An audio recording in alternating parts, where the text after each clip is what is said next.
దేవా ప్లీజ్ దీన్ని సర్చ్ చేయడానికి హెల్ప్ చెయ్యి. ఫిర్యాదులు చేయాలనుకోలేదు, కోపంగా ఉండాలనుకోలేదు, కన్ఫ్యూజ్ అవ్వాలని అనుకోలేదు. నేనే ఎందుకు దేవా, ఇదెందుకు జరిగిందో తెలీదు. స్థిరంగా అంతా బాగా జరుగుతుంటే ఎలా ఉంటానో అలానే ఉండాలని అనుకున్నాను. ఈసారి మీకు ఎప్పుడైనా సమస్య వస్తే ప్రోత్సహిస్తున్నాను, వెంటనే ప్రార్థించమని దేవా దీన్ని సరి చేయడానికి హెల్ప్ చెయ్యని.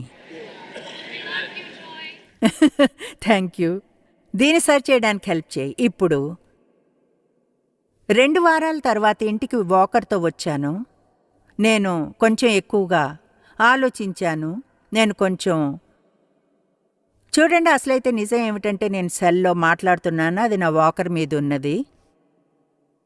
తప్పు వైపుకు తిరిగాను. ఈ కాల్లో అంత బలం లేదు, క్రింద పడి ఈ కాల్ని విరగొట్టుకున్నాను. అంటే ఇప్పుడు నాకున్న 2 కాళ్ళు పనిచేయడం లేదు. ఏదైతేనే 2.5 నెలలు వీల్ చైర్లో ఉన్నాను.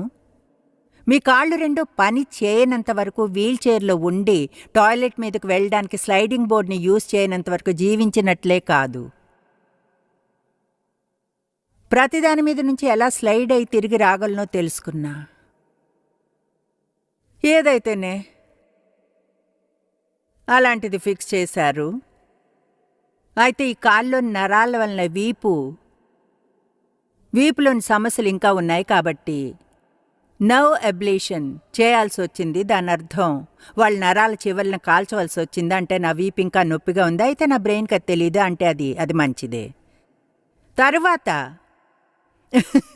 నేను జనవరిలో అర్ధరాత్రి బాత్రూంకి వెళ్ళడానికి లేచాను. ఏం చేశానో తెలీదు. అయితే బయటకు వచ్చి ఫెయింట్ అయ్యి మార్బల్